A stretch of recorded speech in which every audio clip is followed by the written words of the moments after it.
بسم اللہ الرحمن الرحیم رب اشرح لی صدری ویسر لی امری واحلل عقدۃ من لسانی یفقہوا قولی اللہم الہمنا رشدنا واعذنا من شرور انفسنا اللہم انفعنا بما علمتنا وعلمنا ما ينفعنا وزدنا علما اللہم صلی علی سیدنا محمد وعلی آل سیدنا محمد وبارک وسلم آمین یا رب العالمین۔ امام غزالی علیہ الرحمہ کی کتاب المقصد الاسنی فی شرح اسماء اللہ الحسنی کے مقاصد تک ہم پہنچ چکے ہیں، اور ہم یہ جانتے ہیں کہ امام غزالی علیہ الرحمہ نے اس کتاب کو 3 حصوں میں تقسیم کیا تھا۔ پہلے حصے کو عنوان دیا انہوں نے مقدمات کا، دوسرا حصہ ہے مقاصد کا، اور تیسرا حصہ ہے لواحق کا۔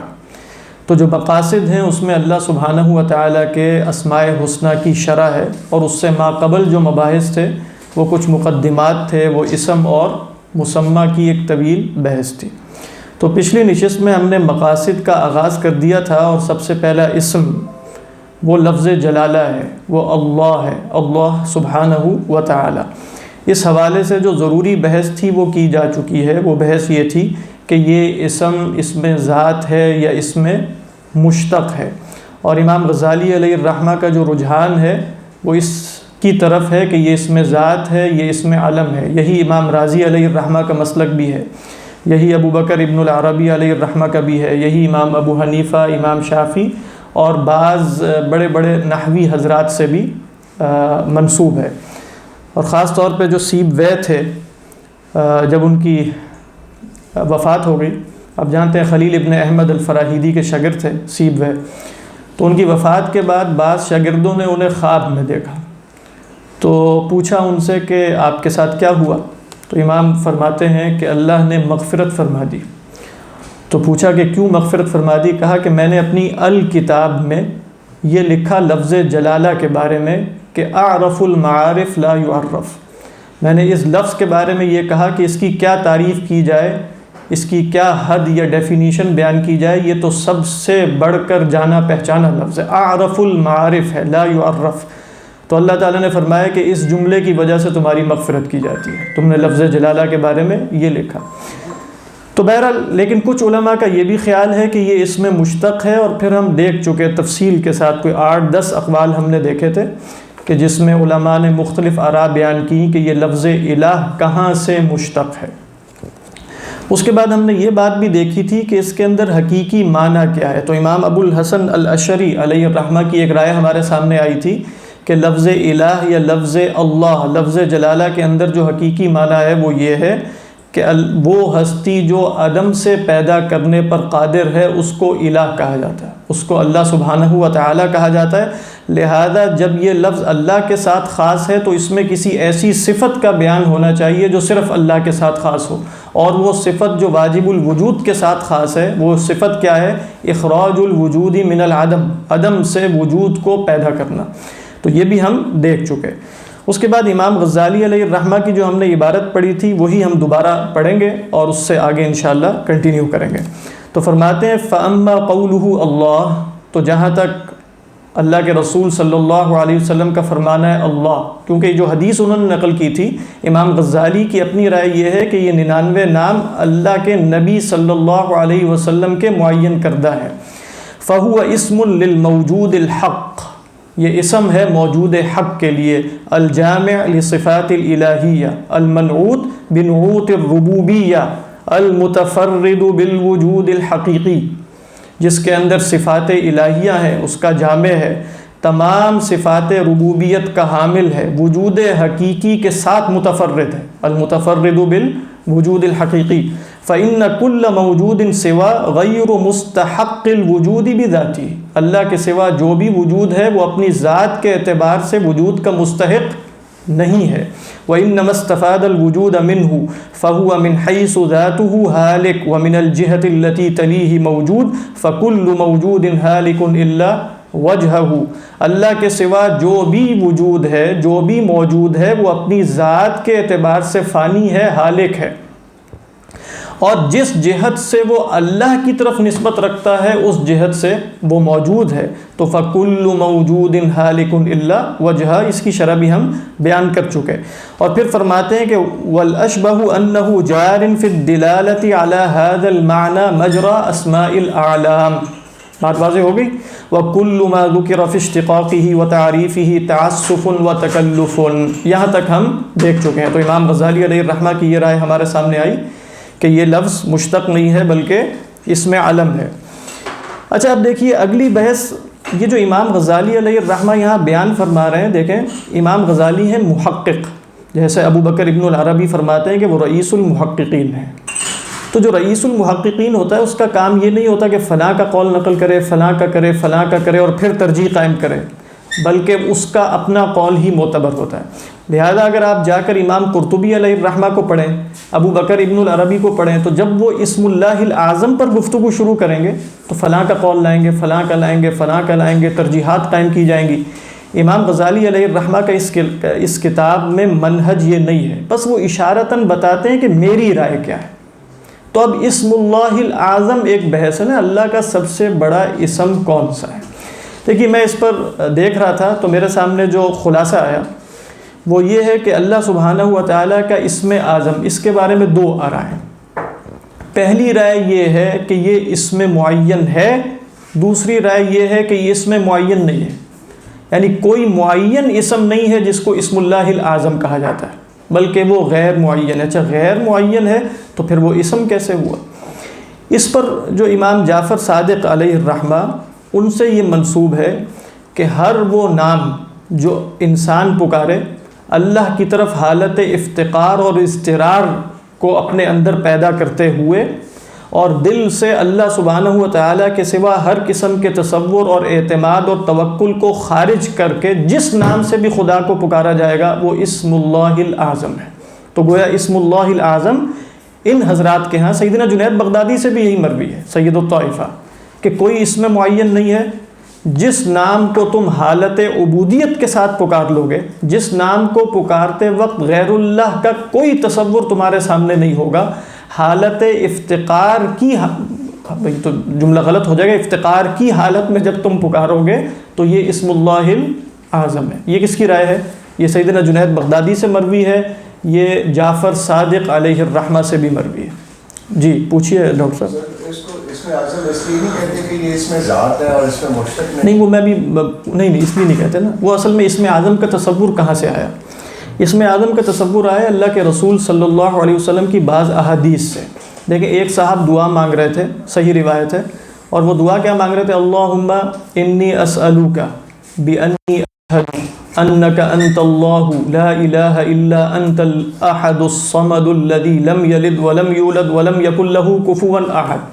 ایک صاحب کو آپ نے یہ دعا مانگتے سنا تو آپ صلی اللہ علیہ وسلم نے فرمایا کہ لقد دعا بسم اللہ الاعظم، اس نے اللہ کو اسم اعظم کے ذریعے پکارا۔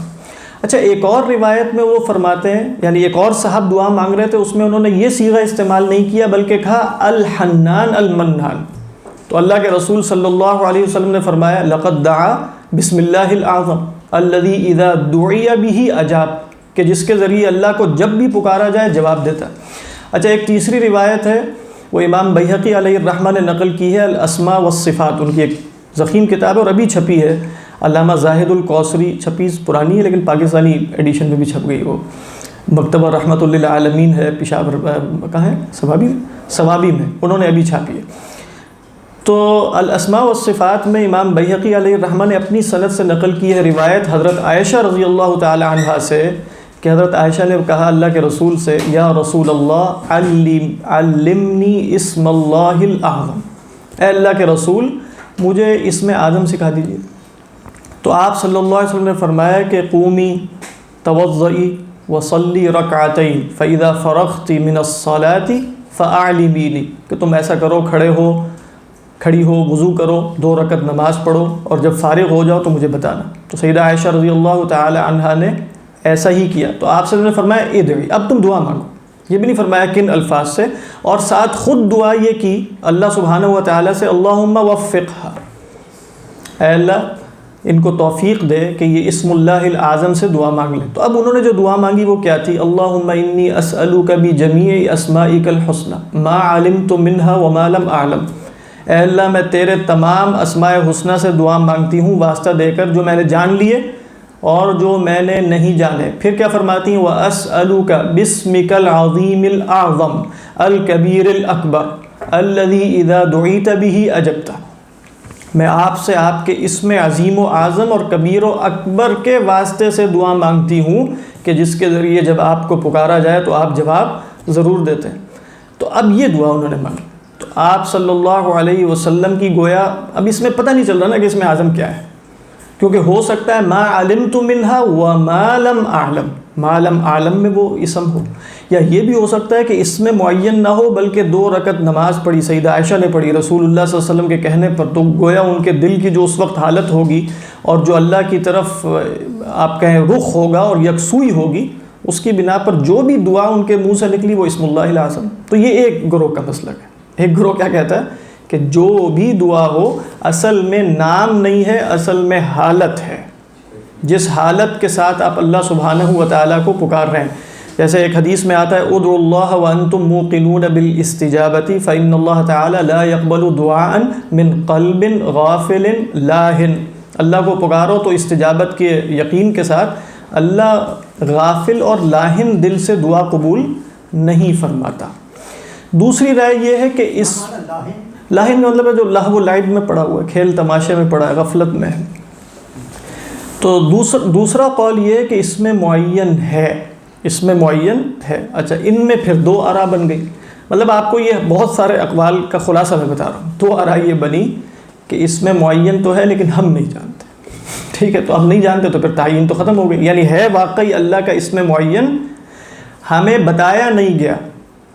ہو سکتا ہے مانگتے مانگتے اس اسم سے بھی مانگ لیں تو اللہ تعالیٰ دعا قبول کر لیں، جیسے لیلۃ القدر آتی ضرور ہے لیکن ہمیں تعین کے ساتھ نہیں بتایا گیا کہ وہ 27ویں ہے کہ نہیں، وہ 25ویں بھی ہو سکتی ہے، وہ 21ویں بھی ہو سکتی ہے، وہ 23ویں بھی، لہذا اسم اللہ العظم ہے لیکن یقین کے ساتھ نہیں بتایا گیا، یہ سب ظن اور تخمین ہے۔ دوسری رائے یہ ہے کہ اسم اعظم معین ہے اور ہمیں معلوم بھی ہے۔ اچھا، اب اگر معلوم ہوتا تو ایک ہوتا، وہ پھر 10-12 اقوال ہے۔ وہ کیا ہے؟ وہ 10-12 اقوال ہیں۔ کسی نے کہا لفظ جلالہ، یہ مشہور ترین قول ہے، امام راضی علیہ الرحمہ کی جو کتاب ہے اسماء اللہ الحسنہ پر لوامع البینات، اس میں انہوں نے 11-12 دلائل دیے ہیں اس بات پر کہ واللہ عالم اسم اللہ العظم لفظ جلالہ ہے اللہ۔ ایک رائے یہ بھی ہے صوفیہ کی کہ وہ ہوا ہے، بس ضمیر ہے۔ بعض نے کہا یا حی یا قیوم، اور اس پر بھی کچھ روایات شاہد ہیں۔ بعض روایات میں ہے کہ اللہ کے رسول صلی اللہ علیہ وسلم نے فرمایا کہ سورہ آل عمران کی ابتدائی آیات میں اسم اللہ العظم ہے، اللہ لا الہ الا هو الحی القیوم۔ بعض نے کہا کہ یا ذا الجلال والاکرام، یہ پورا جملہ بولنا یہ اسم اللہ العظم وغیرہ وغیرہ۔ تو خلاصہ کیا ہے کہ اسم اللہ العظم ایک اصطلاح کے طور پر تو موجود ہے اور اللہ کے رسول صلی اللہ علیہ وسلم کی احادیث میں بھی ہے، لیکن اس کا تعین حتمیت اور یقین کے ساتھ ہمیں نہیں معلوم۔ لیکن امام غزالی علیہ الرحمہ کی رائے کیا ہے اب آپ کو سمجھ میں آ جائے گی کہ اعلم ان هذا الاسم اعظم اسماء اللہ، اشارہ دے دیا نا، اشارہ کیا دیا کہ یہ نام اللہ کا اسم اعظم ہے۔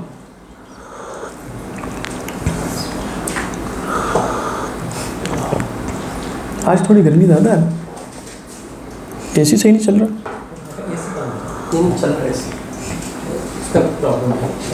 یہ تو چلاتے ہی نہیں، لیکن وہ واقعی چل رہا ہے کہ بند ہے؟ چل رہا ہے، ٹھیک۔ کوئی ایسا کرینہ بھی موجود ہے کہ جو اسماء مشہور ہے قرآن کے آخر میں لکھے ہیں، انہی میں سے کوئی ایک ہے؟ وہ جو اسماء موجود ہے نا، وہ جو 99 نام لکھے ہوتے ہیں جی، وہ ایک حدیث میں آئے ہیں، لیکن اس کے بارے میں جو محققین کا قول ہے جیسے محدثین کا، وہ یہ ہے کہ وہ اللہ کے رسول صلی اللہ علیہ وسلم کے بیان کردہ نہیں ہے بلکہ کسی راوی کا اپنا اجتہاد ہے۔ یعنی اللہ کے رسول صلی اللہ علیہ وسلم کا قول بس اتنا ہی ہے، ان للہ 99 اسما 100 الا واحدا انہ وطر یحب الوطر من احصاها دخل الجنہ۔ یہ ہم روایت پڑھ چکے، تو 99 نام ہیں اللہ کے، لیکن تعین کے ساتھ وہ راویوں کا اپنا اجتہاد ہے، واللہ اعلم۔ تو فرمایا کہ اعلم ان هذا الاسم اعظم اسماء الله عز وجل 99 لانه دال على الذات الجامعة لصفات الالهية كلها حتى لا يشذ منها شيء. آپ کے یہاں یشذ ہے کہ یشذ ہے؟ ٹھیک، لا یشذ ہونا چاہیے، حتی لا یشذ منها شیء. کہہ رہے ہیں اس لیے کہ یہ لفظ دلالت کرتا ہے اس ذات پر جو جامع ہے تمام صفات الہیہ کی، ایسی جامع ہے کہ کوئی صفت اس سے خارج نہیں. یعنی جب آپ لفظ اللہ بولتے ہیں تو اس میں رحمان بھی ہے، رحیم بھی ہے، قدیر بھی ہے، صبور بھی ہے، غفور بھی ہے، شکور بھی ہے، تمام اسماء موجود ہیں. لیکن جب آپ کہتے ہیں غفور تو کیا اس کی دلالت تمام اسماء پر ہے؟ تمام اسماء پر نہیں ہے. تو جب آپ نے ذات بول دیا تو ذات تو تمام صفات سے متصف. بات واضح. وسائر الاسماء لا يدل احادها الا على احاد المعانی. باقی جتنے بھی اسماء ہیں ان سب کی دلالت احاد معانی پر ہے، الگ الگ معنی پر ہے. من علم او قدرت او فعل او غیرہ، علم ہو، قدرت ہو، اللہ کا فعل ہو یا اس کے سوا. وَلِأَنَّهُ أَخَصُّ الْأَسْمَاء، اور دوسری وجہ یہ ہے کہ یہ اخص الاسماء ہے. لِإِذْ لَا يُطْلِقُهُ أَحَدٌ عَلَى غَيْرِهِ لَا حَقِيقَةً وَلَا مَجَازًا، کیونکہ اس لفظ جلالہ کا اطلاق کسی نے خدا کے سوا کسی پر نہیں کیا، نہ مجازاً نہ حقیقتاً. یہ جو قرآن مجید کی ایک آیت ہے نا، هَلْ تَعْلَمُ لَهُ سَمِيًّا، اس کی ایک شرح یہ ہے، اگرچہ اور بھی شروحات ہیں. ایک تفسیر یہ ہے کہ کیا اللہ کے ہم نام کسی کو جانتے ہو؟ یعنی الہ رکھ لیا اوروں کا نام، لات رکھ لیا، عزیز رکھ لیا، اور اللہ سبحانہ و تعالیٰ کے اسماء پر رکھ لیا، لیکن کسی نے یہ جرت نہیں کی کہ کسی کا نام اللہ رکھ دے. آج تک ویسے نہیں کی. تو گویا یہ اخص الاسماء ہے، اللہ کے سوا اس لفظ کا کسی پر اطلاق نہیں کیا گیا. تو اس لحاظ سے بھی اس کے اندر گویا یہ مفہوم ہے کہ شاید یہ اسم اللہ الاعظم ہو. واللہ اعلم. وسائر الاسماء قد یسمى به غیرہ، باقی جتنے بھی اسماء ہیں وہ غیر اللہ کے نام بھی رکھ دیے جاتے ہیں، کالقادر والعلیم والرحیم وغیرہ. فلهذین الوجہین یشبہ ان یکون هذا الاسم اعظم هذه الاسماء. ان دو وجوہات کی وجہ سے محسوس یہ ہوتا ہے کہ شاید یہ اللہ کا اسم اعظم ہو. شاید میں یہ کیوں کہہ رہا ہوں؟ اس لیے کہ امام غزالی علیہ الرحمہ نے بھی قطعیت کے ساتھ بیان نہیں کیا، بلکہ کہا یشبہ، یعنی قرین قیاس یہ ہے کہ شاید یہ اللہ کا اسم اعظم ہو. تو گویا امام غزالی علیہ الرحمہ کا رجحان اس کی طرف ہے، تعیین نہیں فرما رہے ہیں. دقیقہ، ایک باریک بات. دقیقہ سے کیا مراد ہے؟ ایک باریک بات.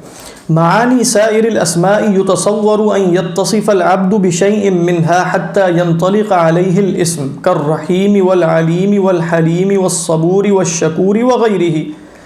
وإن كان إطلاق الاسم عليه على وجه آخر يباين إطلاقه على الله عز وجل.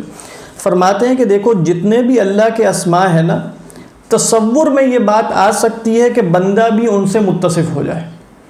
جیسے بندوں کے لیے بھی ہم لفظ بول لیتے ہیں رحیم، علیم، حلیم، صبور، شکور. اگرچہ امام غزالی فرماتے ہیں یہ ذہن میں رکھنا کہ جس حیثیت سے ان اسماء کا اطلاق بندوں پر ہوتا ہے اس حیثیت سے ان اسماء کا اطلاق اللہ پر نہیں ہوتا.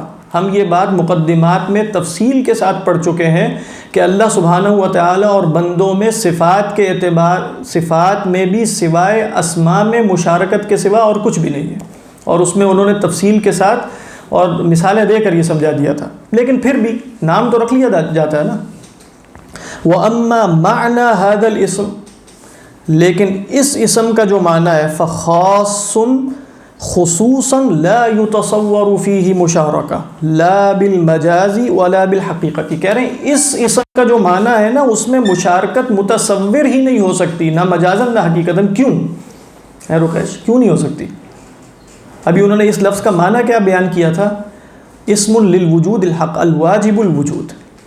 یہ واجب الوجود ہے جو تمام صفات الہیہ اور نعوت ربوبیہ کو جامع ہے. تو واجب الوجود ایک ہی ہو سکتا ہے.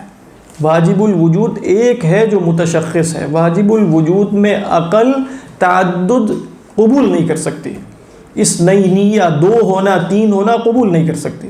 لہذا اللہ کا جو لفظ ہے وہ جس ذات پر دلالت کرتا ہے وہ ذات کسی اور سے کسی بھی معنی میں مشارک اور مشابہ نہیں ہو سکتی، لہذا اس لفظ کے معنی کا بندے کے اندر پایا جانا غیر متصور ہے۔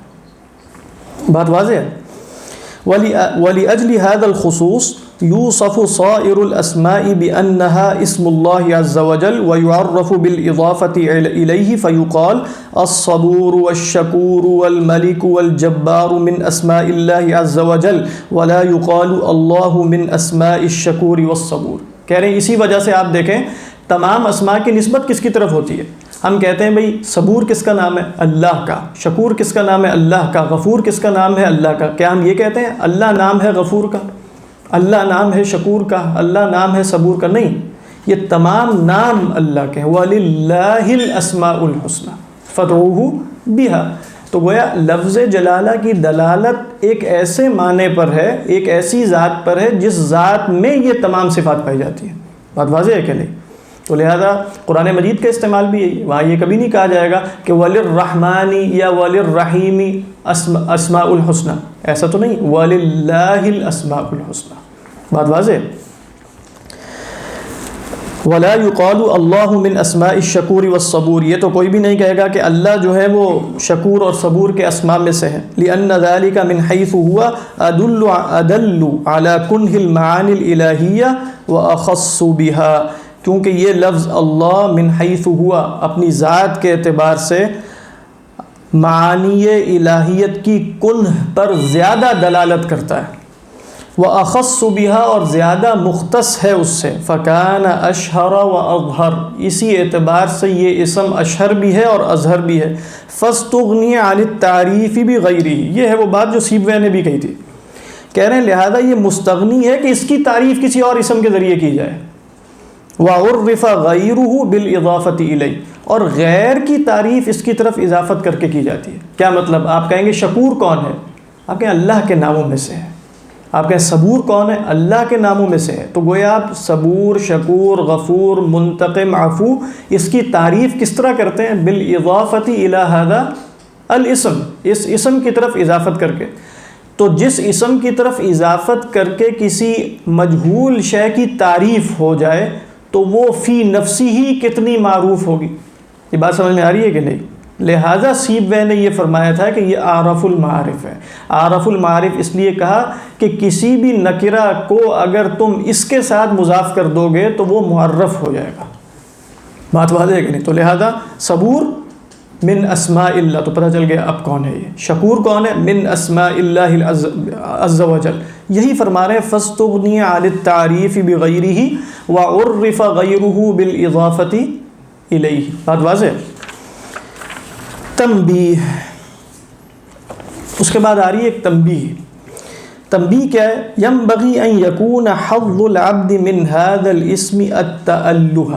اب دیکھیں امام غزالی علیہ الرحمہ کا جو منہج ہم دیکھیں گے وہ کیا ہے کہ آپ صرف اسماء حسنہ کی شرح نہیں کرتے بلکہ ساتھ یہ بھی بیان فرماتے ہیں کہ ہمیں کیا حاصل ہونا چاہیے اس سے، بندے کا نصیب کیا ہے، بندے کا حظ کیا ہے۔ تو فرماتے ہیں بندے کا حظ اس اسم سے کیا ہے؟ وہ ہے تألہ۔ تو تألہ کیا ہے؟ اصل میں تو الوہیت ہی سے نکلا ہے، گویا عبادت کرنا، لیکن اب تألہ سے مراد کیا لے رہے ہیں وہ خود بتاتے ہیں۔ وَأَعْنِي بِهِ أَن يَكُونَ مُسْتَغْرِقَ الْقَلْبِ وَالْهِمَّةِ بِاللَّهِ عَزَّ وَجَلَّ، میری مراد اس تألہ سے یہ ہے کہ وہ شخص قلب اور ارادے دونوں میں استغراق پیدا کرے۔ کس اعتبار سے؟ کہ قلب کا محبوب صرف خدا ہو اور ارادے کی مراد صرف خدا ہو۔ یہ ہے استغراق القلب والہمت باللہ عز وجل۔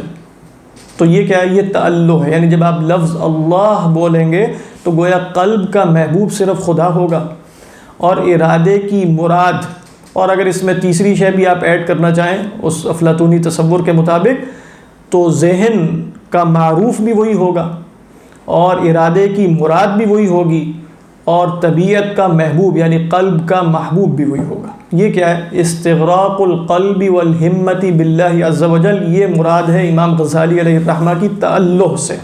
تألہ، بات واضح؟ تو دوبارہ پڑھیے، کہتے ہیں وَأَعْنِي بِهِ أَن يَكُونَ مُسْتَغْرِقَ الْقَلْبِ وَالْهِمَّةِ باللہ عز وجل. کیا مطلب ہے اس کا؟ لا یرا غیرہ ولا یلتفت الی سوا. اب دیکھیے اتنے عالی معنی ہے کہ ہمیں تو بس اس سے امید یہ ہے کہ ان کو پڑھنے سے کچھ برکت حاصل ہو جائے، وگرنہ آپ دیکھیں فی زمانہ اس طرح کی باتیں کرنا تو بالکل عجیب و غریب لگتا ہے، جہاں انسان کی ساری توجہ ہی غیر اللہ کی طرف ہے، اس دنیا کی طرف ہے جس کی چمک دمک ہے، اور ایک بلکہ اب تو وہ دنیا بھی صرف ایک فرضی دنیا ہے نا، جو ورچوئل جس کو آپ کہتے ہیں، وہ سائبر ایک دنیا ہے جس کی طرف انسان متوجہ ہے، وہ اسکرین ہے وغیرہ وغیرہ. تو خدا کی طرف توجہ تو تقریباً مطلب نہ ہونے کے برابر ہے، یہاں تک کہ دینداروں کے اندر بھی، یعنی جو حقیقی دینداری ہے، صدق التوجہ جو ہے الی اللہ سبحانہ و تعالی، وہ مفقود ہے. لیکن بہرحال اس کا مطلب یہ بھی نہیں ہے کہ ہم دینداری کی تعریف ہی بدل دیں، ہم کہیں کہ چونکہ یہ دینداری ہمیں حاصل نہیں ہے لہذا دینداری اس کو کہتے ہی نہیں ہے. نہیں ہے، دینداری یہی. اب یہ قواعد التصوف میں امام زروق علیہ الرحمہ کی عبارت پڑھ رہا تھا، وہ فرماتے ہیں تصوف کی جتنی بھی تعریفیں کی گئی ہیں ان سب تعریفوں کو ایک جگہ جمع کیا جائے تو وہ کیا ہے؟ صدق التوجہ الی اللہ، اللہ کی طرف توجہ میں رخ کرنے میں سچا ہونا. یہ کیا ہے؟ یہ کل کی کل دینداری کا مطلب یہی ہے، یعنی دینداری اپنی حقیقت کے اعتبار سے اللہ سے تعلق میں سچا ہونا ہے. تو مراد یہی ہے. اب یہ ہم اس درجے پر نہ بھی پہنچ سکیں تو اس کا مطلب یہ نہیں کہ ہم اس کا انکار کر دیں کہ یہ درجہ کوئی درجہ ہے ہی نہیں. یقیناً اللہ کے اولیاء تھے اور خواص تھے جن کو یہ درجہ حاصل تھا، ہمیں نہیں بھی حاصل تو ہمیں اس درجے کو پانے والے لوگوں سے محبت ضرور ہے، کہ جو لوگ اس درجے پر پہنچے تھے واقعی اللہ کے اولیاء تھے، ہمیں ان سے محبت ہے. تو امید یہی ہے کہ اس محبت ہی سے ہمیں کچھ حاصل ہو جائے گا. تو فرمایا کہ لا یرا غیرہ ولا یلتفت الی سوا، اللہ کے سوا نہ کسی کو دیکھے نہ کسی کی طرف ملتفت ہو. ولا یرجو ولا یخاف الا ایہ، خوف اور رجا صرف خدا ہی سے باندھے، اللہ ہی سے خوف و رجا کا تعلق ہو. وکیف لا یکون کذالک، کہہ رہے ہیں ایسا کچھ کیوں نہ ہو، یعنی اس لفظ سے تعلق کے نتیجے میں یہ سب کیفیات کیوں حاصل نہ ہو. وقد فہم من هذا الاسم انہ الموجود الحقیقی الحق، حالانکہ اس اسم سے جو ہمیں بات سمجھ میں آئی ہے کہ اللہ ہی موجود حقیقی ہے، اللہ کے سوا وجود حقیقی بھی کسی کو حاصل نہیں ہے. ایسے ہی وَكُلُّ مَا سِوَاهُ فَانٍ وَحَالِكٌ، اللہ کے سوا جو کچھ ہے وہ فانی اور حالک ہے. الا بہ، فان وحالک وباطل الا بہ، سب چیزیں اپنی ذات میں فانی ہیں، حالک ہیں، باطل ہیں، الا یہ کہ خدا سے انہیں نسبت حاصل ہو جائے، خدا انہیں پیدا کرتا ہے. فیرا اولا نفسہ اول حالک و باطل، سب سے پہلے تو اپنے آپ کو دیکھ کر کہے گا کہ میں ہی سب سے پہلا حالک و باطل ہوں. کما رآہ رسول اللہ صلی اللہ علیہ وآلہ وصحبہ وسلم حیث قال اصدق بیت قالته العرب قول لبید، جیسا کہ اللہ کے رسول صلی اللہ علیہ وسلم کا مشاہدہ تھا جب آپ نے فرمایا کہ سب سے سچا شعر یا بیت جو عرب نے کہا وہ تو لبید کا یہ شعر ہے، لبید ابن عاصم. الا کل شیء ما خلا اللہ باطل وکل نعیم لا محالۃ زائل، کیا فرمایا کہ جان لو اللہ کے سوا جو کچھ بھی ہے وہ باطل ہے. یا آپ صلی اللہ علیہ وسلم نے، یہ بخاری کی روایت ہے، یہ شعر پڑھا کہ سب سے سچی بات جو عرب نے کہی ہے وہ یہ ہے، الا کل شیء ما خلا اللہ باطل وکل نعیم لا محالۃ زائل، اور ہر نعمت نے لا محالہ زائل ہونا ہی ہے. جو حضرت عمر رضی اللہ تعالیٰ عنہ کا مشہور قول ہے، آپ فرمایا کرتے تھے اخشوا شنو وتمعددوا فإن النعمۃ لا تدوم. دیکھو ذرا سخت زندگی کی عادت ڈالو اور تمعددوا، معد کی طرح ہو جاؤ. معد اللہ کے رسول صلی اللہ علیہ وسلم کے آباء و اجداد میں سے ایک صاحب ہیں جو بس صحرا میں نکل جاتے تھے، ہر قسم کی عیش و عشرت سے دور رہتے تھے. تو کہا کہ کبھی کبھار اس طرح کی زندگی بھی گزارو کیونکہ نعمت ہمیشہ تھوڑی رہتی، فإن النعمۃ لا تدوم.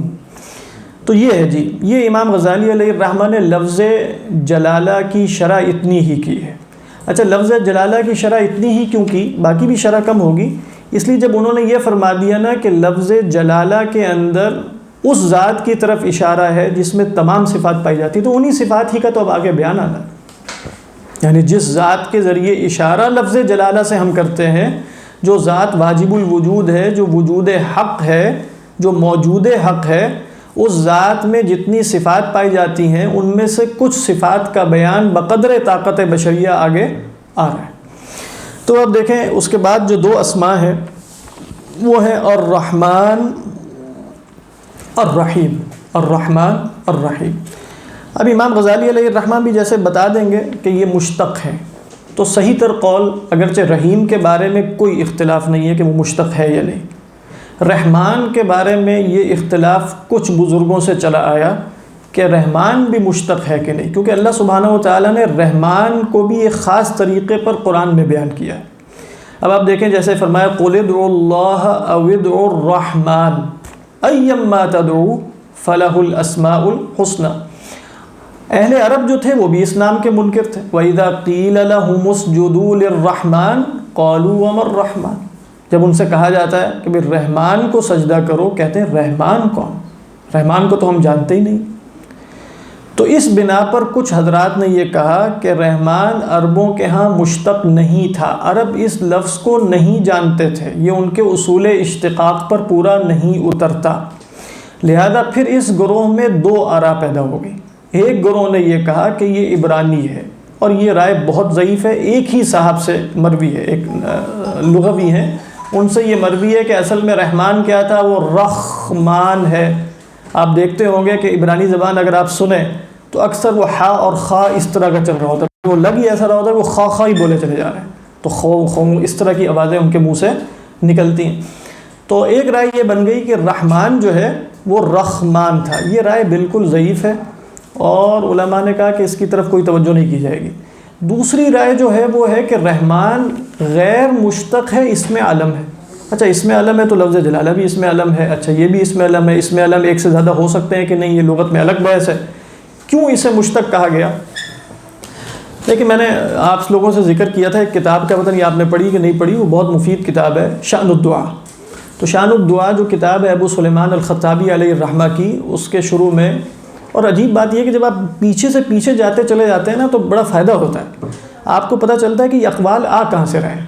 یعنی امام راضی بھی وہی بتا رہے ہیں، ابو قاسم القشیری بھی وہی بتا رہے ہیں، ابو بکر ابن العربی وہی بتا رہے ہیں، پیچھے جا کے دیکھا تو اصل میں بتا رہے ہیں ابو سلیمان الخطابی علیہ الرحمہ شأن الدعا میں، تو وہ اقوال کی بھی آپ کو سلسلہ نسب معلوم ہو جاتا ہے۔ تو وہ فرماتے ہیں کہ بھئی اصل میں قرآن مجید میں رحمان کو صلے کے ساتھ استعمال نہیں کیا جاتا، رحیم صلے کے ساتھ آتا ہے، یعنی آپ قرآن میں اس طرح نہیں پڑھیں گے کہ رحمان بالمؤمنین، رحمان بالمؤمنین، جیسے قرآن اللہ تعالیٰ کے بارے میں تو آگے نا وبالمؤمنین، جیسے رسول اللہ صلی اللہ علیہ وسلم کے بارے میں بھی آیا بالمؤمنین رؤوف رحیم وکان بالمؤمنین رحیما، اللہ سبحانہ و تعالیٰ رحیم ہے مؤمنین، لیکن رحمان نہیں آتا۔ تو اس بنا پر کچھ لوگوں نے کہا کہ اگر یہ مشتق ہوتا تو یہ اپنے صلے کے ساتھ آتا، اب یہ مشتق نہیں ہے لہذا اپنے صلے کے ساتھ نہیں آ رہا۔ یہ سب سے بڑی دلیل ہے ان لوگوں کی جو اس لفظ کو مشتق قرار نہیں دیتے، لیکن بہرحال علماء نے اس پر رد کیا ہے اور بتا دیا کہ نہیں، مشتق ہونے کا مطلب یہ نہیں ہے کہ لازماً وہ اپنے متعلق یا اپنے صلے کے ساتھ آئے، اس میں بہت سی وجوہات ہو سکتی ہیں نہ آنے کی، اور یہ ان وجوہات میں سے ایک وجہ ہے، لہذا یہ وجہ قابل اعتبار کب ہوگی؟ جب آپ تمام وجوہ معتبرہ کا پہلے انکار کر دیں، یعنی منطقی طریقہ یہی ہے۔ تو صحیح تر قول کیا ہے کہ رحمان کیا ہے؟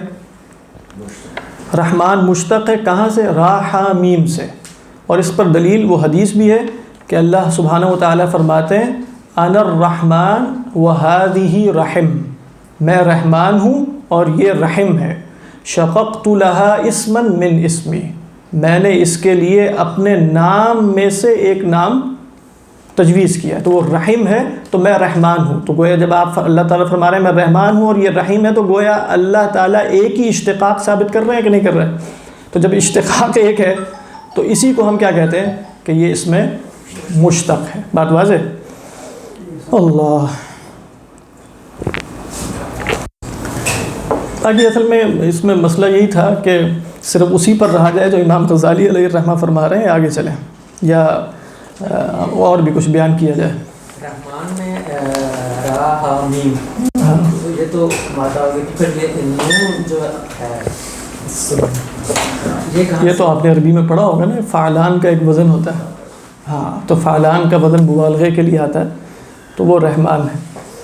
اچھا، اگلی خلاصہ تھوڑا سا یہ کہ رحمان اور رحیم میں فرق کیا ہے، تو اس حوالے سے بھی ایک سے زیادہ اقوال علماء میں مروی ہیں۔ ایک مشہور قول چلا آ رہا ہے رحمان الدنیا و رحیم الآخرہ، کہ اللہ سبحانہ و تعالیٰ دنیا میں رحمان ہے، آخرت میں رحیم ہے۔ بعض علماء نے کہا کہ رحمان صفت ذات ہے اور رحیم صفت فعل ہے۔ امام رازی علیہ الرحمہ کا اللوامع والبینات میں اس طرف رجحان ہے۔ صفت ذات ہونے کا کیا مطلب ہے؟ صفت ذات ہونے کا مطلب یہ ہے کہ رحمان، اللہ کی کوئی بھی صفت فعل صفت ذات نہیں ہوتی، یہ علم کلام کا ایک مسئلہ ہے۔ جب آپ نے اللہ کی صفت ذات قرار دینی ہے تو ان صفات معانی میں سے کسی ایک صفت کی طرف اس کو لوٹانا پڑے گا۔ تو اللہ تعالیٰ کی جو صفات معانی ہیں ان میں سے ایک صفت ہے صفت ارادہ۔ تو رحمان کیا ہے؟ ارادۃ ایصال الخیر والنعمت۔ رحمان ہونے کا مطلب یہ ہوگا کہ اللہ سبحانہ و تعالیٰ کا مرید ہونا، صاحب ارادہ ہونا کہ وہ خیر اور نعمت کو پہنچائے، یہ کیا ہے؟ یہ رحمان ہے۔ اور جب وہ بالفعل پہنچا دیتا ہے تو یہ کیا ہے؟ صفت فعل ہے۔ تو اللہ سبحانہ و تعالیٰ کا اس ارادے سے متصف ہونا کہ وہ اپنی مخلوق کو پیدا کرے گا مثلاً، اور یہاں بہت خوبصورت ایک جملہ ہے ابن عربی علیہ الرحمہ کا، وہ فرماتے ہیں کل موجود مرحوم۔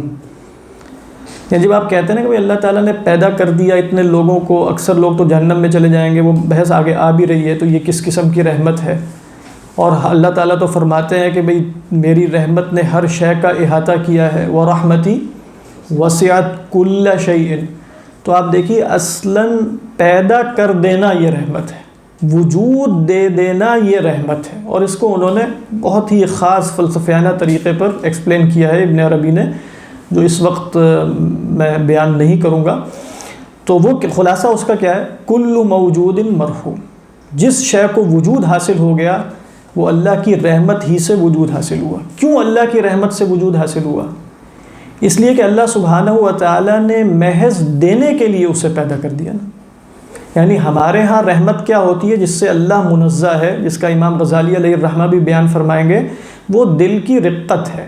ہم کسی کو پریشانی میں دیکھتے ہیں، مصیبت میں دیکھتے ہیں تو ہمارے اندر ایک طلب پیدا ہوتی ہے کہ ہم اس کو اس پریشانی سے نجات عطا کریں۔ تو دل میں جو رقت اور دل میں جو احساس پیدا ہوتا ہے وہ ہمیں آمادہ کرتا ہے اس کے اوپر فضل کرنے پر اور ایصال خیر پر۔ ایسا ہی ہے نا؟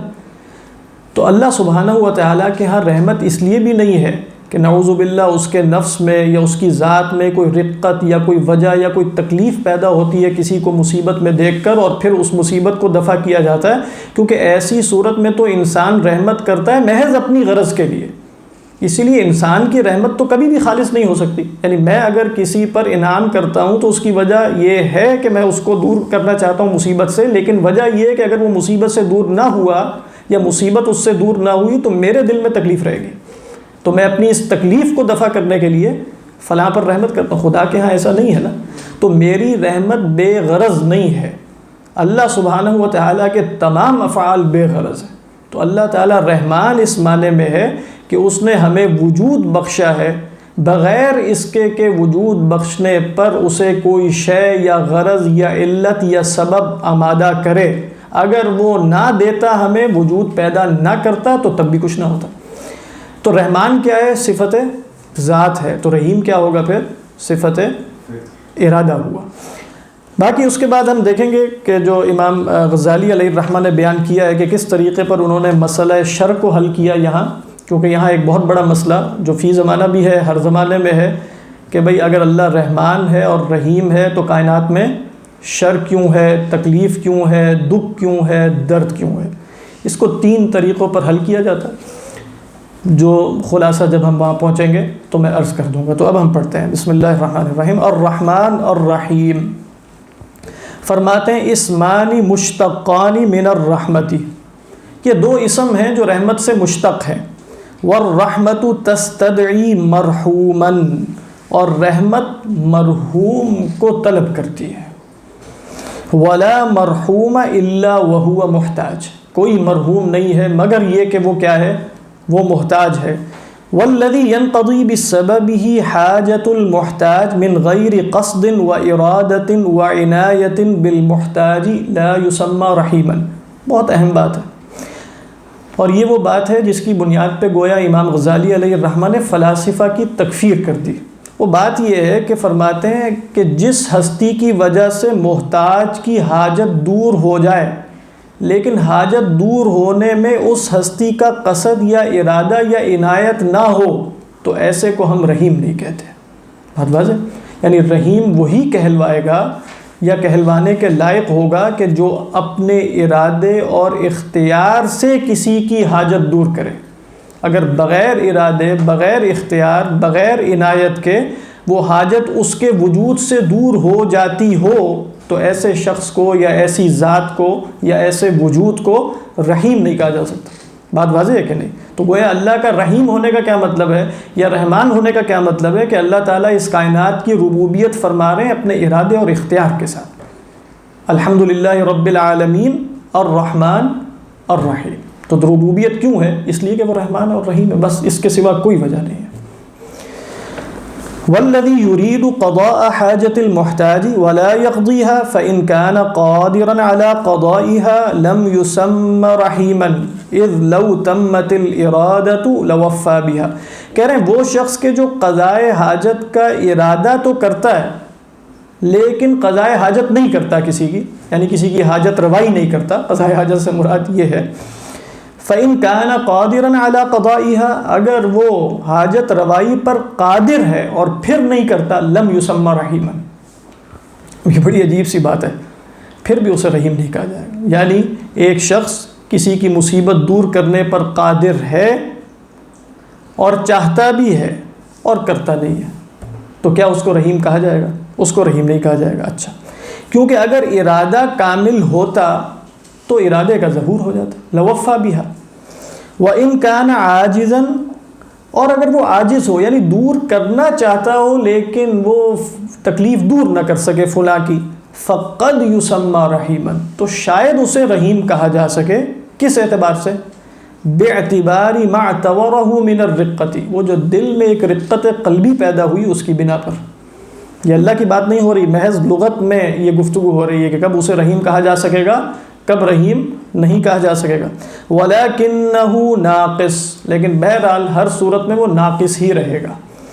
وَإِنَّمَا الرَّحْمَةُ التَّامَّةُ، رحمت تامہ کیا ہے؟ إِفَاضَةُ الْخَيْرِ عَلَى الْمُحْتَاجِينَ وَإِرَادَتُهُ لَهُمْ عِنَایَةً بِهِمْ. رحمت تامہ یہ ہے کہ محتاجین پر خیر کی حفاظت کی جائے، خیر کو نچھاور کیا جائے اور اس کا ارادہ بھی کیا جائے اور عنایت کا مظاہرہ بھی کیا جائے، دیکھ بھال بھی کی جائے. یعنی خیر کا افاضہ بھی ہو، خیر کا ارادہ بھی ہو اور مخلوق کی یا محتاجین کی دیکھ بھال بھی ہو. یہ کیا ہے؟ یہ رحمت تامہ شاملہ ہے. والرحمت العامہ ہی التی تتناول المستحق وغیر المستحق. رحمت عامہ کیا ہے؟ جو متناول ہے، جو احاطہ کرتی ہے مستحق اور غیر مستحق دونوں کا. المستحق وغیر المستحق، کیا مطلب ہے اس کا؟ تھوڑے سے مباحث مشکل ہیں اور عبارت امام غزالی نا محض یہاں آپ کہہ سکتے ہیں کہ ہر عبارت ایک کنٹینشن کی شکل میں ہے، ایک حکم کی شکل میں ہے کہ جس کو شرح چاہیے. لیکن فرما یہ رہے ہیں کہ اللہ سبحانہ و تعالیٰ کی جو رحمت عامہ ہے، رحمت عامہ کا تعلق استحقاق سے نہیں ہوتا. یعنی مثال کے طور پہ اللہ نے اپنی رحمت عامہ کی بنا پر مجھے وجود دیا تو کیا وجود استحقاق کی وجہ سے مجھے مل گیا؟ یا رحمت عامہ کی وجہ سے مجھے مستقل نعمتیں دی جا رہی ہیں، بقا کا سامان موجود ہے، تو کیا یہ میرے استحقاق کی وجہ سے؟ چاہے استحقاق ہو یا نہ ہو، رحمت عامہ دونوں کو متناول ہے، دونوں کو شامل ہے. بات واضح ہے؟ ہاں، نہیں، مستحق سے مراد ہے کہ جس پر رحمت ہو رہی ہے، محتاج مستحق اس رحمت کا ہے یا نہیں. کیونکہ یہاں بات کیا ہو رہی تھی؟ وہ رحمت العامہ ہی التی تتناول المستحق وغیر المستحق. خدا کے ہاں تو احتیاج یا استحقاق ہے، اس کی بات نہیں. ورحمت اللہ عز وجل تامۃ وعامہ، اللہ کی رحمت تامہ بھی ہے اور عامہ بھی. اما تمامها فمن حيث أنه أراد قضاء حاجات المحتاجين وقضاها، کہہ رہے ہیں اللہ تعالیٰ کی رحمت تام کیسے؟ اس لیے کہ اس نے حاجات محتاجین کی کو رفع کیا، پورا کیا، اور بلکہ ارادہ کیا۔ پہلے تو ارادہ کیا کہ وہ ان کی حاجات کو دور کرے، اور پھر حاجات دور کر بھی دی بالفعل۔ وَأَمَّا عُمُومُهَا، یہ اس کے تمام کا مفہوم تھا۔ تمام کس طرح تھا؟ ارادہ بھی ہو اور بالفعل بھی ہو، یہ تمام ہے۔ وَأَمَّا عُمُومُهَا فَمِنْ حَيْثُ شُمُولُهَا الْمُسْتَحِقَّ وَغَيْرَ الْمُسْتَحِقِّ، اور اس کا عموم کیا ہے کہ یہ مستحق اور غیر مستحق دونوں کو شامل ہے۔ وَعَمَّ الدُّنْيَا وَالْآخِرَةَ، اور دنیا اور آخرت دونوں کو شامل ہے۔ وَتَنَاوَلَ الضَّرُورَاتِ وَالْحَاجَاتِ وَالْمَزَايَا الْخَارِجَ عَنْهُمَا، اور ہر شے کو متناول ہے۔ کس کس شے کو؟ ضروریات کو بھی، حاجات کو بھی، اور تحسینیات کو بھی۔ المزایا الخارجیہ سے کیا مراد ہے؟ تحسینیات۔ فَهُوَ الرَّحِيمُ الْمُطْلَقُ حَقًّا، تو وہ رحیم مطلق ہے حقًا۔ بات واضح ہے؟ دیکھیں یہاں مطلب جو خلاصہ ہے وہ یہ ہے کہ رحمت کے اندر دو چیزیں شامل ہیں، ایک ہے ارادہ، ایک ہے فعل، ایک ہے عموم۔ یہ تین چیزیں اگر ہوں تو وہ رحمت تامہ اور عامہ ہوگی۔ کیسے؟ ارادہ کیا ہے کہ رحیم ارادہ کرے قضاء حاجت المحتاجین، اس کے بعد کیا ہے؟ ہو سکتا ہے میں ارادہ کروں لیکن کر نہ سکوں، بالفعل کر لوں، تو اب یہ رحمت تامہ ہے۔ اچھا یہ رحمت تامہ تو ہے لیکن ضروری نہیں ہے کہ یہ رحمت عامہ ہو، کیونکہ ہو سکتا ہے فلاں کی کر دوں فلاں کی نہ کروں۔ ہاں اگر سب کی کر دوں، چاہے کوئی استحقاق رکھے یا کوئی استحقاق نہ رکھے، تو اب یہ رحمت کیا ہے؟ یہ تامہ بھی ہے اور دوسری کیا ہے؟ عامہ بھی ہے۔ تو اللہ سبحانہ و تعالیٰ کی رحمت تامہ اور عامہ ہے، اس اعتبار سے اللہ کے سوا کوئی ہستی رحیم کہلانے کی مستحق نہیں ہے۔ بات واضح ہے کہ نہیں؟ تو یہ امام غزالی علیہ الرحمہ یہاں بیان فرما رہے ہیں دقیقہ۔ اب فرماتے ہیں الرحمت لا تخلو عن رقۃ مؤلمۃ تعتری الرحیم، کہہ رہے رحمت کے اندر ہمیشہ ایک رقت قلبی ہوگی جو تکلیف دیتی ہے، جو رحیم پر طاری ہو جاتی ہے۔ ایسا ہی بات واضح ہے کہ نہیں؟ یعنی رحمت جب بھی آپ اپنے دل میں محسوس کرتے ہیں تو رقت قلبی ہے نا، اور جب تک اس رحمت کے مقتضا پر عمل نہ کریں کیا دل میں ایک تکلیف سی نہیں رہتی؟ دل میں ایک تکلیف سی رہتی۔ فَتُحَرِّكُهُ إِلَىٰ قَضَاءِ حَاجَةِ الْمَرْحُومِ، تو یہ جو رقت قلبی ہے یہ اس کی محرک بنتی ہے کہ وہ مرحوم کی حاجت کو دور کرے۔ ایسا ہی ہے نا ڈاکٹر صاحب؟ کیا بھلا، یعنی رقت قلبی جو مجھے دل میں محسوس ہوتی ہے یہ میرا محرک ہے۔ اب کیا خدا کے فعل کا کوئی محرک ہوتا ہے؟ یعنی سوچنا چاہیے نا، یعنی جب اللہ سبحانہ و تعالی رحمان ہے، اللہ سبحانہ و تعالی رحیم ہے، تو ہم کہیں میرے اندر رحمت کا ایک محرک ہے، وہ رقت قلبی ہے۔ تو اللہ سبحانہ و تعالیٰ کا جو ہم رحمان کہیں گے، رحیم کہیں گے، تو کیا وہاں کسی محرک قلبی کا، داخلی کا، باطنی کا اس بات کریں گے؟ نہیں کریں گے۔ متکلمین کا اس بارے میں مسلک کیا ہے؟ متکلمین کا مسلک یہ ہے کہ ان صفات کی ایک بدایات ہوتی ہیں، ایک نہایات ہوتی ہیں۔ اللہ سبحانہ و تعالیٰ کے لیے جب یہ صفات بولی جاتی ہیں تو بدایات مراد نہیں ہوتی بلکہ نہایات مراد ہوتی ہیں۔ صفت رحمت کی بدایہ کیا ہے؟ رقت قلبی۔ صفت رحمت کی نہایہ کیا ہے؟ الانعام، رفع الحاجہ، قضاء الحاجہ، یہ اس کی نہایت ہے نا۔ ہوتا کیا ہے اس کے نتیجے میں؟ حاجت مند کی احتیاج کو رفع کیا جاتا ہے، ایسا ہی ہے نا۔ تو اللہ کے لیے جب بولا جائے گا تو بدایت مراد ہوگی یا نہایت مراد ہوگی؟ نہایت مراد ہوگی۔ تو یہی وہ بتانا چاہ رہے ہیں۔ تو فرمایا کہ وَالرَّبُّ سُبْحَانَهُ وَتَعَالَى مُنَزَّهٌ عَنْهَا، اللہ سبحانہ و تعالیٰ اس سے منزہ ہے۔ فَلَعَلَّكَ تَظُنُّ أَنَّ ذَلِكَ نُقْصَانٌ فِي مَعْنَى الرَّحْمَةِ، بہت اہم بات ہے، کہہ رہے ہو سکتا ہے تم یہ سمجھو کہ یہ تو رحمت کے معنی میں ایک کمی ہو گئی نا۔ ہمارے ہاں دو چیزیں ہیں رحمت میں، کیا ہے؟ رقت قلبی اور محتاج کی قضائے حاجت۔ خدا کے ہاں صرف محتاج کی قضائے حاجت ہے، رقت قلبی نہیں ہے، تو یہ تو نقصان ہو گیا فی معنی الرحمہ، فہو نقصان فی معنی الرحمتی۔ فَاعْلَمْ أَنَّ ذَلِكَ كَمَالٌ وَلَيْسَ بِنُقْصَانٍ فِي مَعْنَى الرَّحْمَةِ، تو جان لو کہ یہ کمال ہے نہ کہ نقصان رحمت کے معنی میں. کیوں؟ اما انہ لیس بنقصان، تو پہلے یہ بتائیں گے کہ نقصان نہیں ہے، اس کے بعد بتائیں گے کہ کمال کیسے ہے.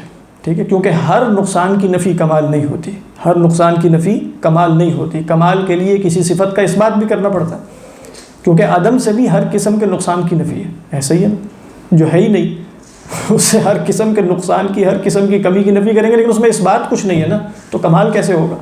تو پہلے یہ بتائیں گے. منہج ہمیشہ یہی ہوگا کہ پہلے اگر آپ بتاتے ہیں کہ اس صفت سے نقصان لازم نہیں آتا، تو خدا کے حق میں یہ بھی بیان کرنا پڑے گا کہ اس سے کمال کیسے لازم آتا ہے. تو فرماتے ہیں اما انہ لیس بنقصان فمن حیث ان کمال الرحمت بکمال ثمرتها، اس لیے کہ رحمت کا کمال اپنے ثمرہ، اس کے فائدے کے کمال کے اعتبار سے ہے. اچھا، وَمَهْمَا قُضِيَتْ حَاجَةُ الْمُحْتَاجِ بِكَمَالِهَا لَمْ يَكُنْ لِلْمَرْحُومِ حَظٌّ فِي تَأَلُّمِ الرَّاحِمِ وَتَفَجُّعِهِ. کہہ رہے ہیں اگر محتاج کی حاجت بتمام و کمال پوری ہو جائے تو اب محتاج کو کوئی حاجت ہے کہ راحم کے دل میں بھی تکلیف ہو رہی ہے کہ نہیں ہو رہی؟ اصل میں تو اس کو غرض اس بات سے ہے کہ اس کی حاجت پوری ہوتی ہے کہ نہیں. تو اگر محتاج کی حاجت بتمام و کمال پوری ہو جائے تو چاہے راحم کو دل میں تفجع ہے، تعلم ہے، تکلیف ہے، درد ہے، اس سے اسے کوئی غرض نہیں ہے، اسے غرض ہے اپنی حاجت پوری کرنے سے. تو رحمت کا ثمرہ کیا ہوا؟ قضاء الحاجت بکمالہا. تو یہ ثمرہ بتمام و کمال اگر حاصل ہو جائے تو یہی اس کا فائدہ ہے نا. وَإِنَّمَا تَأَلُّمُ الرَّاحِمِ لِضُعْفِ نَفْسِهِ وَنُقْصَانِهَا. یہ جو راحم کو اپنے دل میں تکلیف ہو رہی ہے نا، وہ تو اس کے نفس کی کمزوری اور نقصان کی وجہ سے ہے. بہت واضح. ڈاکٹرز تو نہیں ہوتی وہ پیشنٹس اور آئے زیادہ کم ہو جاتی ہے، تھوڑی بہت تو رہتی ہے. سوچ رہے پیشنٹس آئیں پوچھ لو نا. تو بیسیکلی مانیٹری اس کو دیکھ رہے ہوتے. اصل میں نا ہر وہ صفت، یعنی یہ بڑی اہم بات تھی، یعنی اگر کہا یہ جائے نا، ہاں یہ ان کے سوال، ان کے کامنٹ سے ایک بات ذہن میں آئی، وہ یہ ہے کہ ہمارے اندر اگر یہ رقت قلبی رخصت ہو جائے، یہ ہمارے حق میں نقصان ہے یا کمال ہے؟ یہ ہمارے حق میں نقصان ہے یا کمال؟ کیونکہ ابھی ہم نے دیکھا کہ یہ تو کمال ہے. کمال کس میں؟ رحمت کا ثمرہ کیا ہے؟ قضاء الحاجہ بتمامہا و کمالہا، وہ ہو جائے. اب یہ رقت قلبی جو مجھے بحیثیت انسان حاصل ہو رہی ہے، اگر میں اس سے نجات پالوں تو اچھی بات نہیں ہے، خدا کے زیادہ قریب ہو جاؤں گا. خدا کو بھی رقت قلبی حاصل. عبودیت کا تقاضا ہے، عبودیت کی تو بھی بات نہیں. وہ رقت قلبی اس کی مظلومہ کوئی سے یعنی اس کو اگر آپ ایک ہاں محمود کیا کریں؟ ظاہر سے پہلے باطن لازمی ہوتا ہے. سیدھی سی بات یہ ہے کہ اگر باطن نہیں تو ظاہر ہو ہی نہیں سکتا ہمارے حق میں. سیدھی سی بات ہے. لیکن بالفرض ہم یہ کہیں کہ یہ ہوگا، اس کے پیچھے سے ہمارا ارادہ نہیں ہوگا. جب ہمارا ارادہ نہیں ہوگا تو ہمیں ثواب بھی نہیں ہوگا. ہاں نہیں، اگر بالفرض یہ کہیں کہ رقت قلبی تو مجھے محسوس نہیں ہوتی، لیکن شریعت نے کہا مدد کرو تو میں مدد تو کرتا ہوں. ارادہ ہوگا ہی نہیں، شریعت کی وجہ سے ارادہ اگر ہو جائے. شریعت بھی تو ایک شے ہے نا. یعنی وہ شریعت نے مجھ سے کہا ہے کہ اس کی مدد کرنی ہے، لیکن مجھے تو کوئی تکلیف نہیں ہوتی کسی کو دیکھ کے، لیکن میں کہا اللہ نے کہا کر دیتا. زیادہ ثواب ہوگا. ہاں تو وہی میں پوچھنا چاہ رہا تھا کہ وہ، لیکن اگر اس کو وہ تو آپ کہیں چلے ایک جزوی حدیث سے ایکسپلین کیا، ویسے یعنی اس میں جو کلیہ بنے گا نا وہ کیا ہے کہ کیا ہر وہ کمال جو خالق کے لیے ہے، کیا اس سے متصف ہونا میرے لیے بھی کمال ہوگا؟ مثلا یعنی میں اس وقت یہاں موجود ہوں نا، میں بالارادہ حرکت کر سکتا ہوں کہ نہیں؟ ادھر بھی جا سکتا ہوں، ادھر بھی جا سکتا ہوں. اب میرے لیے یہ کمال ہے کہ نہیں؟ کیوں؟ اس لیے کہ میں ایک مکانی وجود ہوں، تو میں مکان کے اندر ہوں گا، تو میرے لیے مکان میں ادھر ادھر حرکت کرنا کمال ہے کہ نہیں ہے؟ خدا کے لیے نعوذ باللہ صرف سمجھانے کے لیے حرکت کرنا کمال،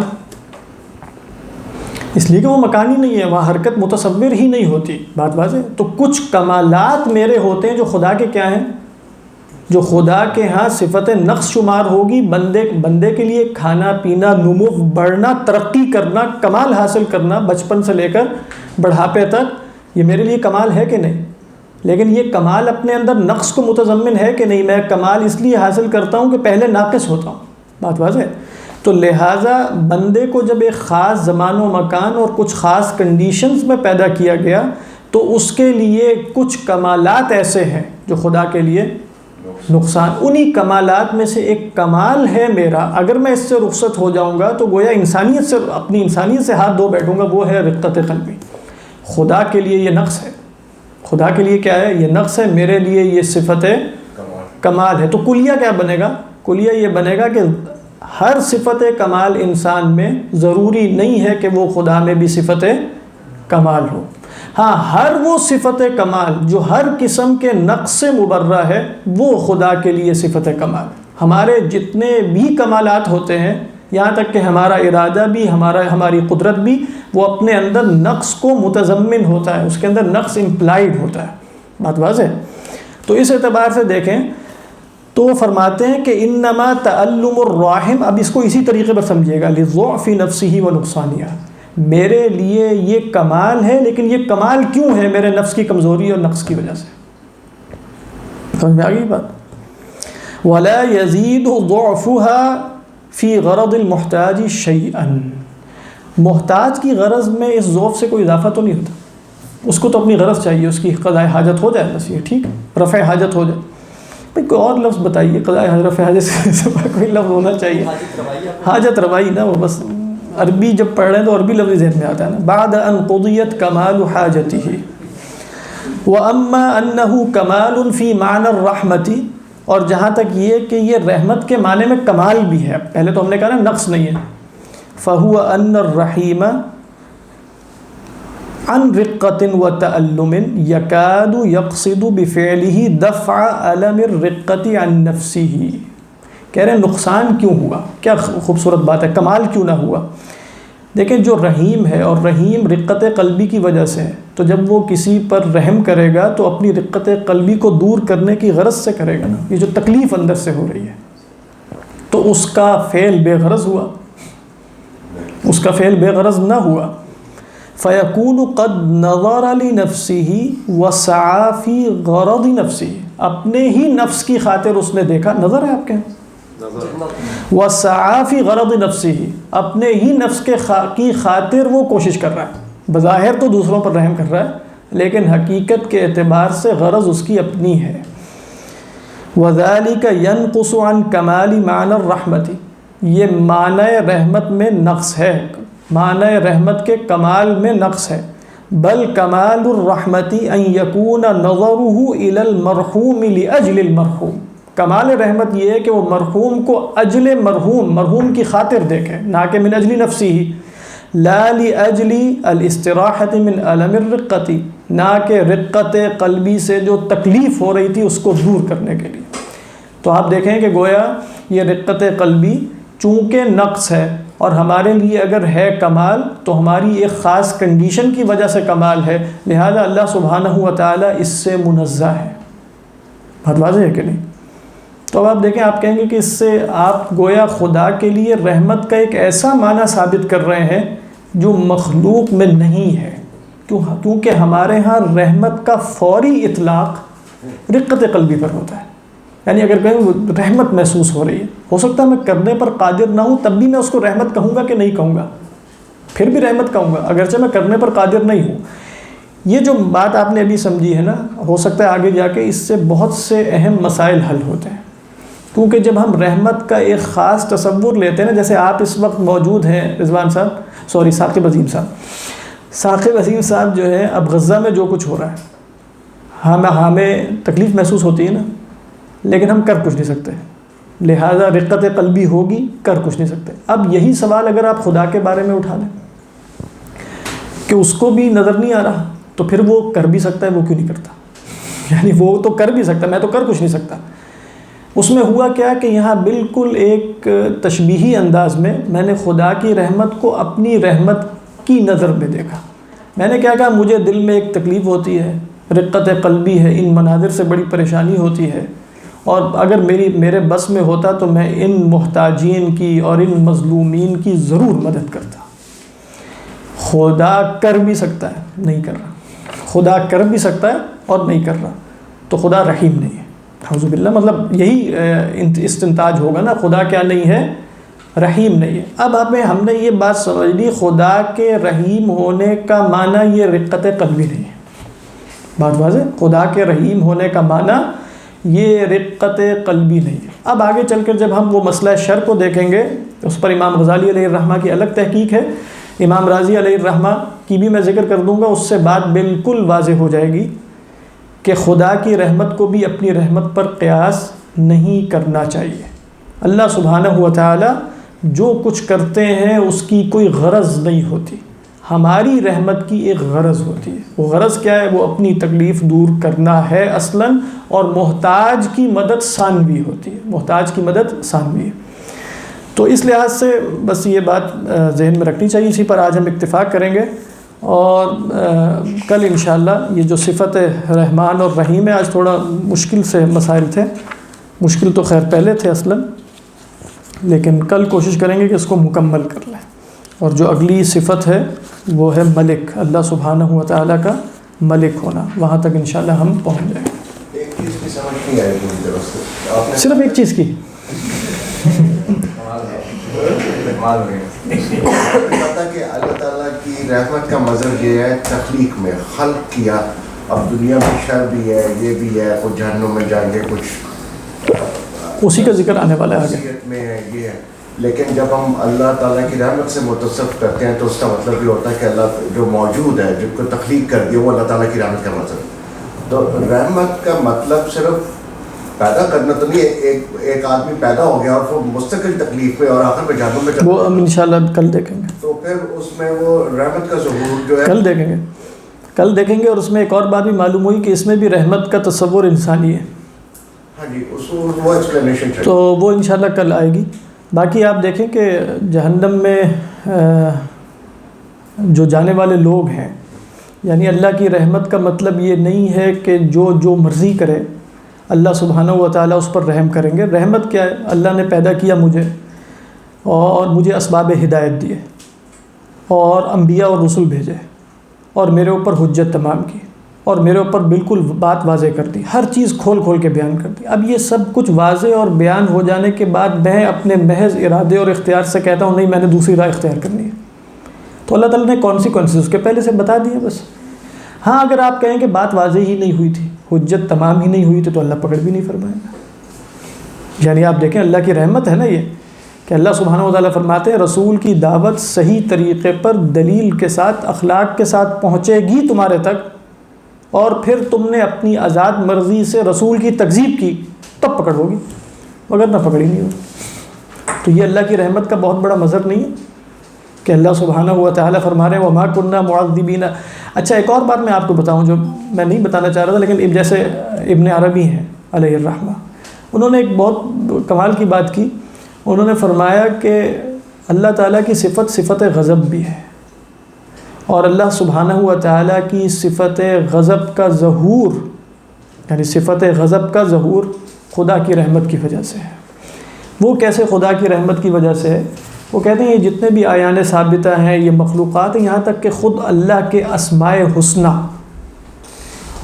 ان کا ظہور بھی, انہوں نے کہا کہ ہمیں کائنات میں ظہور چاہیے, یعنی ہمارے مظاہر اللہ سبحانہ و تعالیٰ کے اسماء حسنہ کے.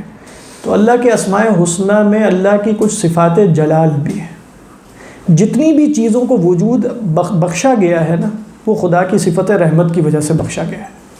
اگر خدا چاہتا تو نہ بخشتا, لیکن خدا نے اب جن مظاہر کو, جن میں اسماء حسنہ اور صفات علیہ کے تمام مظاہر بھی شامل ہیں, ان میں جن کو ظہور بخشا گیا ہے ان میں صفات جلال بھی. اچھا صفات جلال کی وجہ سے کچھ لوگ ایسے ہوں گے نا جو مغضوب ہیں, جو معذب ہیں, جو منتقم منہم ہیں, جن سے انتقام لیا جائے گا. ان کا وجود کیوں ہوا کائنات میں؟ خدا کی صفت رحمت کی وجہ سے, کیونکہ خدا کی صفت رحمت کا تقاضا یہ ہے کہ خدا کی تمام اسماء الہیہ کے مظاہر کا خارج میں ظہور ہو. بات واضح؟ خیر یہ مشکل سی بات ہے, آسان کر کے میں نے بتائی ہے, لیکن مطلب آپ سمجھیں کہ خدا کے معاملات خدا ہی جانتا ہے. اللہ سبحانہ و تعالی لا یسأل عما یفعل. ان دی اینڈ بات یہی ہے.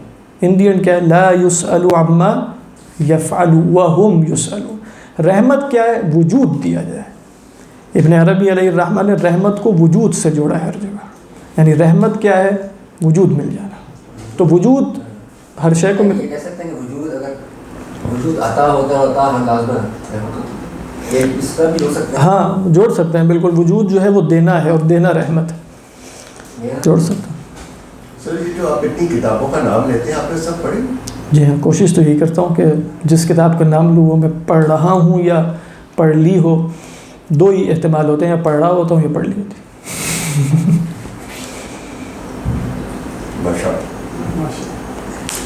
نہیں اس میں وہ ایسی کوئی بات نہیں، اسی طرح ہی ہونا چاہیے کہ اگر مطلب شرح اسماء اللہ الحسنہ ہے تو اس پر جتنا بھی لٹریچر ہے وہ آپ کی سامنے ہونا چاہیے اصلاً. نہیں وہ آپ تو ٹھیک ہے، لیکن اگر بالفرض پڑھانے کے لیے بیٹھنا ہے تو یہ ضروری ہے.